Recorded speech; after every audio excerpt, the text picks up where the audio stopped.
دوم میگن نمک. امروز نمک تاثیرش گرایی گنده کسی اهمیت نمیده در داخلی و چیه. امروز 99% اهالی مسلمان نسل نورسش کسل جاغر داره، در شوروی کسل نبود. ای چی پیدا شد؟ همش میگن نمک یاد نداره. کی اهمیت میتیه؟ خدا میگه در قرآن سیرو فی الارضی، در زمین سیر کنه کیف کان عاقبت المکذبین.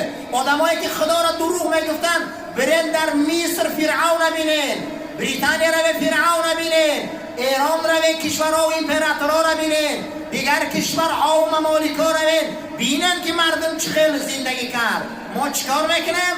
فقط او را با صوت خوشرو سیرو فی الارض گفتم میخوانیم و میگم یه بار دیگه خون مخیش الله اکبر میگیم تمام همین خط کار ها.